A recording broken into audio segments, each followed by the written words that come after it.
Monday Monologue. And first off, we're featuring the merch stores open. Finally got some designs uploaded to a online print-on-demand shop. And while they're not super cheap, it's really the easiest way for me to have merch available. Had a few people email me saying, hey, where can I get a t-shirt?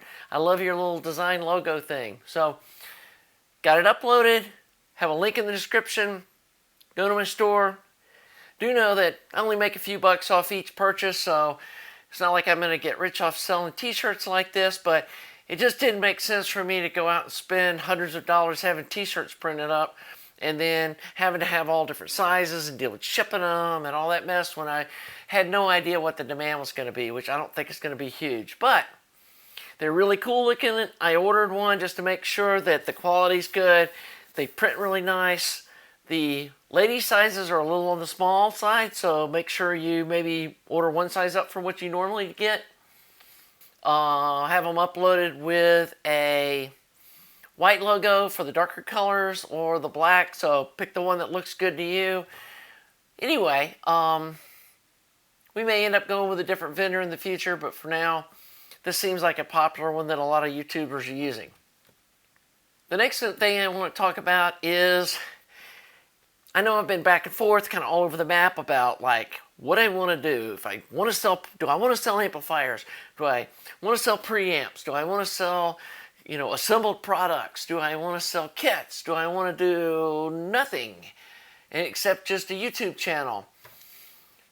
After talking with some attorneys and some other friends and people I trust, I don't think I'm going to be selling like ready to go out the door products.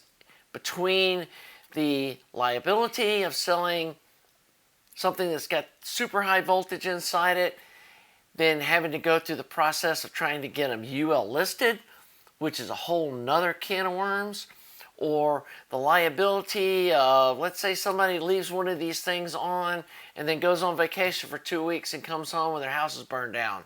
And they don't even know where it came from. But it's like, oh, here's the one non-UL listed in the product. Let's sue Skunky and take her house. So, not doing that. Thought about doing complete kits with like everything included. After my experience with shipping that Boyu Range amp back to the generous viewer that had it drop shipped to me, shipping that finished amp back to him in California cost me over $100. And so, not doing that. Plus, the lead time on these EdCore transformers is like 8 weeks. And so if I was going to do that, I would have to buy hundreds of dollars, if not thousands of dollars of these transformers and then hope that people were interested in these kits. And then have the high shipping costs. And then people complaining about, why does it cost $75 to have this thing shipped to me? That's, 10-20% of the price of the amp. So I think what I'm going to do is come up with some sort of a kit that has no iron, comes with all the passive components, the little Alps volume pot, comes with the, RCA jacks and all the stuff you need, the nuts and bolts, the tag strips, all that stuff, but no tubes, no transformers, and then options on like what extras you want to do, or if you want to have like a transformer mounting hole delete or specific mounting hole delete. Let's say you want to try some different output transformers, or you've got some other power transformer you want to use. You can, check off a box that says don't drill the power transformer, don't drill the output transformer, don't drill for the top side choke. Those sorts of things. But they'll come with all the tube sockets punched, all the RCA jacks on the back, maybe have an option for the side RCA jacks if you want to do them. I think this is just so cool and being on the side, but that may not be for everyone. So I think having that sort of thing and then fabricate the chassis as the orders come in. And that may create a week or two delay on getting the kit shipped out to you, but on something this customized, I think people would be okay with that.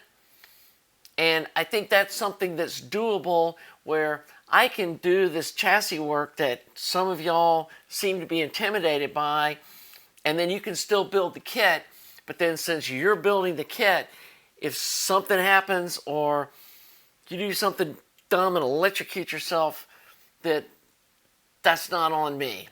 That's on you, because you're the one building the kit. Or if you wire something up wrong and leave it on and your house burns down, then that was your amplifier. It wasn't Skunky's amplifier. So I think that may be the route that I'm going to end up going.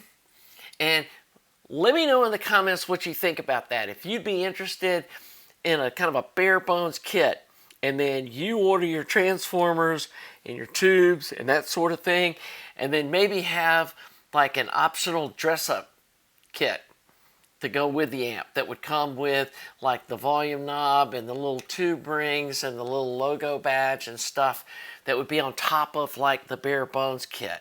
And then if you want to just put it together with like the screws holding the tube sockets down from the top, which if you use the little black Allen head screws, it's not like that's ugly. You know, you can choose that and maybe save $60, $70 off of the price of the amp and use whatever knobs and stuff you want to use to dress your own up. So again, let me know in the comments what you think about those ideas.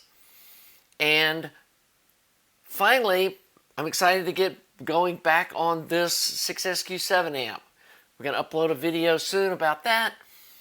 Maybe even today or yesterday, depending on how I get going on my editing. And then we've also got a preamp off an eBay board that's not a phono stage, that's based off the Conrad Johnson 4-tube 12AX7 circuit. And I'm just at the starting point of that. I've heard from folks that they really think that assembling some of these China kits would be something popular that people enjoy doing and maybe they're a little scared of. So I think we're going to do a couple of those. Another viewer's mailing me a tube buffer, which is another popular thing to insert between maybe your CD player and your solid state amp to introduce a little tube sound and get some tube rolling going on in your system without going to a full-blown tube amp. So we're probably going to be building a couple of different versions of those and doing a shootout to see which one sounds better. The last thing is, if you like my channel and you like what I'm putting out here, this content, please consider making a donation at my website. I'm not going to regularly beg for money, but so far I've gotten about $100 worth of donations, which is amazing. Never expected that. And that's allowed me to purchase some kits and parts and stuff so I can keep building these kind of things for you. And so anything you can spare, $5, $10, like I said, I don't want to beg on my channel, but you know, I really do appreciate the donations folks have made, and it really does help me continue to produce this content. The other thing that I'm going to do is, because I'm building some duplicates, like I'm going to be building a duplicate of this 6SQ7 amp, and I built a duplicate of my phono stage. Probably going to be putting them in my eBay store. And these are going to be no warranty, as is, prototype stuff that you've seen on my channel that you guys can bid on.